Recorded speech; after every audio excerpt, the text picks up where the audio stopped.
Sesi terapi Lela dan suaminya telah usai. Psikiater lalu meminta Zain untuk keluar sebentar karena dia ingin melakukan sesi terapi dengan hanya Lela seorang diri. Melihat Zain keluar, Alfian yang baru datang setelah memeriksa pasien segera menghampirinya bersama sang istri. "Terima kasih," ucap Aisyah kepada kakak iparnya setelah mereka duduk di bangku. "Untuk apa?" tanya Zain heran. "Dokter Anita sudah mengatakan semuanya. Anda dengan berbesar hati bersedia menikahi kakak saya padahal Anda tahu persis kondisinya. Andai saja Anda tak menikahinya, dan kakakku menikah dengan lelaki lain, suaminya pasti akan kecewa karena mengetahui kondisinya setelah menikah dan mungkin saja kakak saya akan menjadi janda untuk yang kedua kalinya. Itu pasti akan membuat trauma yang dimilikinya semakin parah." Zain tersenyum. "Jika kalian berpikir aku menikahinya hanya karena ingin menolongnya saja, kalian sudah salah paham." Aisyah dan Alfian kaget. "Aku ingin menikahinya karena dia memang wanita solihah yang layak untuk aku jadikan istri." Setelah secara tidak sengaja mengetahui kondisinya, traumanya dan penderitaannya, aku malah fokus pada hal yang lainnya. Alfian dan Aisyah mendengarkan dengan seksama. "Kecintaannya pada sang ibunda," lanjut Zain lagi. "Pada Umi?" tanya Alfian. Zain mengangguk. "Kalian pasti tahu jika di antara salah satu bentuk kebaikan adalah menyembunyikan rasa sedih dari ibumu. Dan Lela pun melakukan hal itu. Di tengah kondisinya yang tidak sedang baik-baik saja. Butuh dukungan moral dari orang sekitarnya. Dia memilih untuk memendamnya sendiri. Semuanya demi kecintaannya pada Umi." Aisyah langsung menundukkan kepalanya. Terharu, berpikir jika apa yang telah dikatakan kakak iparnya itu adalah benar. Padahal bisa saja istriku menyalahkan Umi dan almarhum Abah atas apa yang terjadi pada dirinya. Namun dia lebih memilih sabar dan berserah diri kepada Allah Subhanahu wa Ta'ala. Menjalani keterpurukannya sendiri dan tidak mau berbagi. Dan bersikap seolah semuanya baik-baik saja. Hanya wanita yang berakhlak mulia yang bisa melakukannya. Bagaimana aku tak dibuat jatuh hati dan ingin menikahinya? Zain melihat Alfian. Alfian langsung menepuk pundak Zain. "Kalian sama-sama makhluk Allah yang berakhlak mulia. Semoga secepatnya kalian bisa menjalankan kehidupan rumah tangga yang semestinya dan Allah segera memberikan kesembuhan untuk istrimu." "Amin. Baiklah Ibu, aku tunggu. Aku akan masak makanan kesukaan Ibu." Anita terlihat sumringah ketika berbicara dengan ibunya di telepon. Tak lama Anita menutup teleponnya. Dengan wajahnya yang terlihat senang dan tak sabar untuk bertemu dengan sang ibunda setelah hampir 2 bulan keduanya tidak bertemu. Karena setelah pernikahannya waktu itu, sang ibu langsung terbang ke luar negeri menemani suaminya untuk urusan bisnis. "Apa ibumu baru sampai di Indonesia?" tanya Zaidan sambil duduk di samping sang istri. "Iya, ibu dan ayah baru saja mendarat di Indonesia. Besok katanya mereka akan mengunjungi rumah kita. Kebetulan besok aku bisa libur karena ada dokter pengganti." "Baguslah. Kalau begitu buat hidangan istimewa untuk kedua orang tua kita." "Tentu saja. Aku akan membuat makanan kesukaan ibu. Aku yakin jika sudah 2 bulan ibu tidak makan makanan itu." Zaidan tersenyum. Keesokan harinya, Anita menyambut kedatangan ibunya dengan sangat bahagia. Dia memeluk erat sang ibunda. "Mami sangat merindukanmu sayang," ucap ibunya sambil menatap hangat sang putri. "Aku juga Bu. Aku sangat merindukan ibu." Dipanggil ibu, mata Desi mendelik tak suka. Membuat Anita menahan tawanya. Anita sangat tahu jika ibunya tidak mau dipanggil dengan sebutan ibu lagi semenjak sang ibunda menikah lagi dengan seorang duda pengusaha kaya raya. Anita lalu bersalaman dengan ayah tirinya. Walaupun bukan ayah dan anak kandung, namun sangat terlihat kasih sayang di antara keduanya yang begitu tulus. Zaidan lalu menghampiri kedua mertuanya. Dia menyalami keduanya satu persatu. Anita lalu menggandeng sang ibu untuk memasuki rumahnya. Diikuti oleh Sastro dan Zaidan di belakangnya. Desi dan suaminya yang baru pertama kali mengunjungi rumah putrinya sedikit tercengang mengetahui apartemen yang dihuni Anita dan suaminya ternyata apartemen kecil nan sederhana yang sangat jauh dari kesan mewah. "Duduklah ibu, ayah, aku akan ambilkan minum dulu," ucap Anita sambil berjalan menuju dapur yang letaknya tak jauh dari ruang tamu. Zaidan duduk menemani kedua mertuanya. "Nak Zaidan, bagaimana pekerjaanmu?" "Alhamdulillah baik dan lancar ayah." "Jadi bagaimana dengan tawaran ayah tempo hari?" Zaidan tersenyum. "Mohon maaf ayah. Setelah saya pikir-pikir, saya tidak ahli bekerja di bidang itu. Saya tidak yakin bisa menjalankan perusahaan itu dengan baik bila saya yang memimpin." Desi dan Sastro lagi-lagi saling berpandangan. Kaget dengan jawaban Zaidan yang menolak tawaran pekerjaan darinya.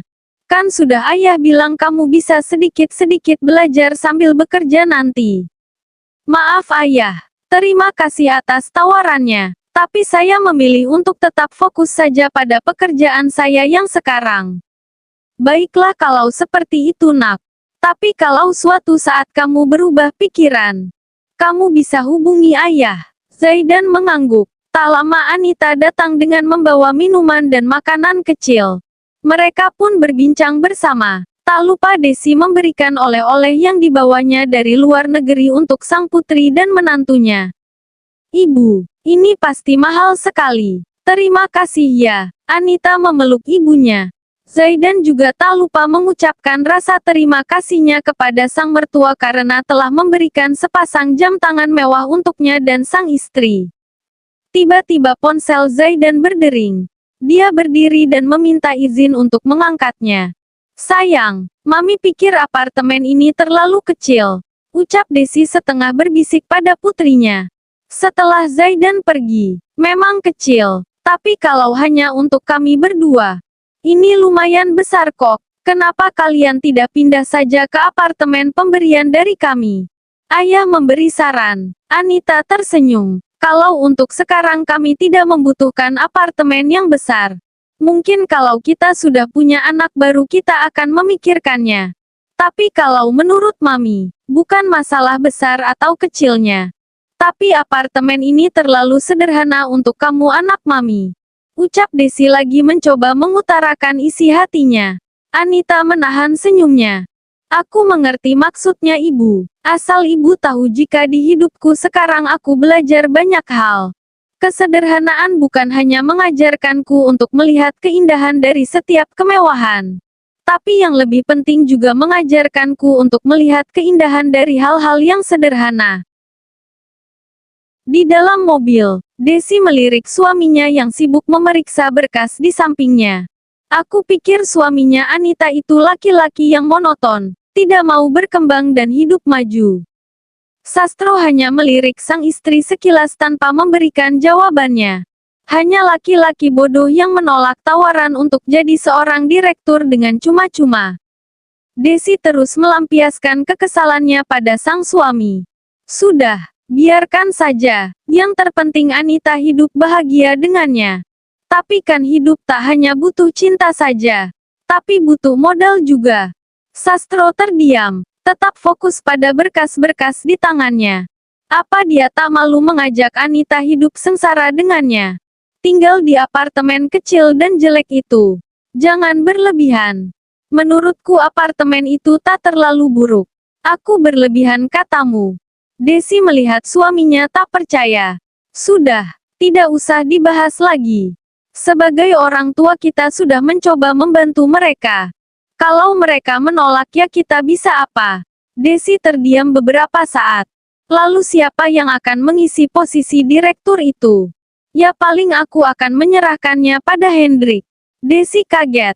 Hendrik, bukannya dia sudah kamu kasih jabatan direktur juga di perusahaan lain? Ya lalu kasih ke siapa lagi? Cuma ada Hendrik dan Anton. Anton tidak mungkin mau memegang satu perusahaan lagi. Pekerjaan dia sudah sangat banyak. Desi langsung tertegun. Suaminya benar. Anton putra kandungnya. Kakak Anita sudah mengurus banyak bisnis. Tidak mungkin harus memegang satu perusahaan lagi. Namun dia tak rela jika perusahaan itu jatuh ke tangan Hendrik anak tirinya. Karena menurutnya dia juga sudah mendapatkan paling banyak perusahaan dari suaminya. Desi lantas berpikir jika dia harus membujuk Anita agar Zaidan mau menerima tawaran dari suaminya karena Anita putri satu-satunya juga berhak hidup enak dengan menikmati harta miliknya dan sang suami. Malam hari, Lela berdiri melamun di samping jendela di ruang tamu. Melihat lampu-lampu yang berkelap-kelip indah di tengah hiruk-pikuk mobil yang tiada henti walaupun hari telah semakin malam. Sambil memikirkan banyak hal, dia terus berdiri termenung hingga tak menyadari jika Zain telah pulang dan kini ada di belakangnya melihatnya dengan heran. "Assalamualaikum," ucap Zain mencoba menyadarkan Lela yang masih asyik dengan lamunannya. "Waalaikumsalam," Lela yang tersentak kaget menjawab salam suaminya. "Maaf, aku tak mendengar kamu pulang." "Tidak apa-apa." Zain tersenyum walaupun sangat terlihat dari wajahnya yang nampak letih. Lela dengan ragu menghampirinya. "Apa sudah makan?" "Kalau belum aku akan menyiapkan makanan." "Belum, pekerjaanku tadi banyak sekali. Aku tidak sempat untuk makan." "Kalau begitu aku akan menyiapkan makanan dulu," ucap Lela sambil berjalan menuju dapur. "Terima kasih. Aku akan mandi dulu dan ganti baju." Beberapa saat kemudian, "Apa kamu sudah makan?" tanya Zain sambil duduk di kursi makan. Lela mengangguk. "Sudah," jawabnya sambil membereskan dapur. Zain lalu membubuhkan nasi ke piringnya dan mulai makan. Setelah beberapa saat Lela menghampiri suaminya dengan ragu. "Boleh aku masuk ke kamarmu?" tanya Lela tiba-tiba. Zain kaget hingga membuatnya tersedak makanan. Dia langsung mengambil gelas untuk minum sambil menepuk-nepuk dadanya pelan. "Maaf." Lela menyadari kesalahannya. "Tidak apa-apa." Zain masih terbatuk-batuk. "Aku hanya ingin merapikan kamarmu." "Hanya itu," ucap Lela mencoba menjelaskan maksudnya. Zain berusaha menghentikan batuknya sambil melirik sang istri karena merasa malu. Dia tahu jika istrinya tahu jika dia telah salah paham. "Tentu saja boleh. Sekarang, silahkan," jawab Zain refleks. Lela langsung membalikkan badannya, mengambil vakum cleaner dan beberapa lap lalu berjalan memasuki kamar sang suami. Setelah di dalam, sesuai dugaannya, dia melihat kamar yang berantakan. Baju-baju berserakan di mana-mana juga tempat tidur yang acak-acakan. Lela segera membereskan semuanya satu persatu, dimulai dari mengumpulkan baju-baju yang menurutnya kotor untuk dicucinya. Tak lupa dia juga mengganti sprei dan sarung bantalnya. Setelah itu dia membersihkan lantai menggunakan vakum cleaner yang dibawanya tadi sambil sesekali diselingi dengan mengelap rak meja dan rak buku dengan lap basah yang juga dia bawa tadi. Setelah semuanya selesai dia lalu berniat untuk membereskan meja kerja suaminya. Di mana ada banyak buku-buku juga map yang berserakan tak beraturan. Dia mulai merapikan semua buku itu. Namun kemudian dia tertegun setelah membaca judul dari buku yang dipegangnya. Lela kaget ketika mengetahui jika buku-buku yang berserakan itu adalah buku-buku baru yang semuanya membahas tentang kesehatan mental dengan poin utama adalah cara menanggulangi trauma seseorang, cara penyembuhan dan cara memahaminya. Lela tertegun. Tak menyangka jika suaminya bahkan sampai melakukan hal ini untuk dirinya. Terdengar pintu kamar terbuka. Lela membalikkan badannya melihat Zain yang sudah berdiri di ambang pintu dengan wajahnya yang cemas. Terlambat, Zain pikir, ketika dia melihat istrinya tengah memegang buku-buku miliknya dengan wajahnya yang sedih. Keduanya terdiam beberapa saat. Zain tampak bingung tak tahu harus mengatakan apa. "Maaf, aku hanya mencoba ingin memahami apa yang sedang terjadi pada dirimu."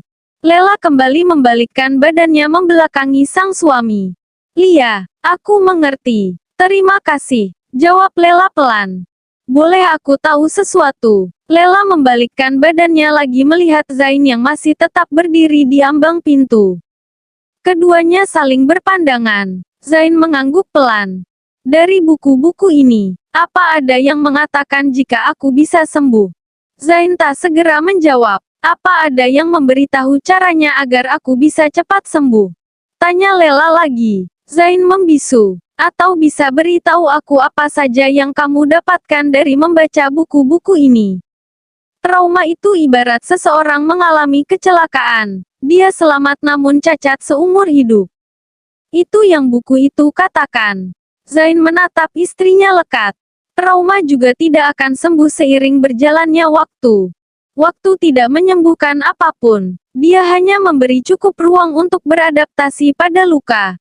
Ucap Zain lagi. Lela menunduk sambil menitikkan air matanya. Dia sedih, mengetahui jika dirinya tak akan bisa sembuh. Tapi itu semua hanya teori manusia. Aku tidak mempercayai karena ada teori Allah jika kita yakin kepadanya. Zain berjalan perlahan mendekati istrinya. Lela mengangkat kepalanya, melihat suaminya. Untukmu wahai istriku, jika merasa hidupmu selalu tak berdaya dan menderita, percayalah bahwa Allah takkan selamanya membuatmu sengsara dan terluka. Karena Dia tak sedang bercanda saat menciptakanmu.